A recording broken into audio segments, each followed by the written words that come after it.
இன்னைக்கு நம்ம இந்த மாதிரி பெரிய பெரிய லாரியெல்லாம் எப்படி வாட்டர் வாஷ் பண்றாங்கன்னு சர்வீஸ் எக்ஸ்பர்ட்ஸ் கூட இருந்தே கத்துக்க போறோம். ஸோ டஃப்பாக தான் இருக்க போகுதுன்னு நினைக்கிறேன். வாங்க போய் பார்க்கலாம். ஃபர்ஸ்ட் ஒரு வண்டியை சர்வீஸ் அடிக்க சேசிஸ்ல காரமும் பாடியில சோப் ஆயிலும் அப்ளை பண்ணிடுவாங்க. தென் அதுக்கப்புறம் தான் கிளாத்தை வச்சு பாடியை நல்லா தொடச்சு வாட்டரை ஸ்ப்ரே பண்ணுவாங்க. அண்ட் ஃபைனலி டச் அப்க்கு டீசலும் அடிச்சு வண்டியை கீழே இறக்கிடுவாங்க.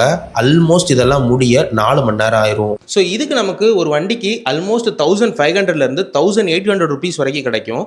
பட் என்னதான் 1500 ருபீஸ் கிடைச்சாலுமே இதுல ரிஸ்க் ஃபேக்டர்ஸ் அப்படிங்கிறது அதிகமா இருக்கு. ஏன்னா இந்த சோப் ஆயில் காரம்லாம் நம்ம கிட்ட நின்று ஸ்மெல் பண்ண முடியாது. அப்படியே ஸ்மெல் பண்ணாலும் நம்ம உடம்புக்கு ரொம்ப ஆபத்து. ரெண்டாவது, இந்த மாதிரி பெரிய பெரிய லாரியில இந்த மாதிரி சின்ன சின்ன கம்பிகள் அங்கங்க இருக்கும். அது நம்மள குத்தி கிழிக்க வாய்ப்புகள் இருக்கு. அண்ட் அதே மாதிரி நம்ம சர்வீஸ் பண்ணும்போது தண்ணியில வலிக்கு கீழே விழவும் வாய்ப்பு இருக்குது. நம்ம தப்பா எதுவும் மூவ் பண்ணா அது நம்மளே ஹார்ம் பண்றதுக்கு நிறைய சான்சஸ் இருக்குது. அண்ட் ஃபைனலி உடம்பெல்லாம் கம்ப்ளீட்டா கிரீஸ் ஆயிரும். டீசலை வச்சு நம்ம உடம்பு ஃபுல்லா தேய்ச்சா மட்டும்தான் அந்த கிரீஸ் போகும். இதெல்லாம் தாண்டி வந்தா கூட இதுல கஸ்டமர் சாட்டிஸ்பிகேஷன் அப்படிங்கிறது ரொம்பவே கஷ்டம். பிகாஸ் சின்னதா ஏதாவது ஒரு இடத்துல அழுக்கு இருந்தா கூட கஸ்டமர் நம்ம மேல கோபப்படுறதுக்கான வாய்ப்புகள் அதிகம். ஸோ எண்ட் ஆஃப் தி டே வெளியே இருந்து பார்க்கும்போது என்னதான் இது ஒரு நல்ல பிசினஸ் மாடலா தெரிஞ்சாலும் உள்ள இறங்கி ஒர்க் பண்ணும்போது தான் ஒரு ஜாபா இது உள்ள கஷ்டம் எல்லாம் நமக்கு புரியுது.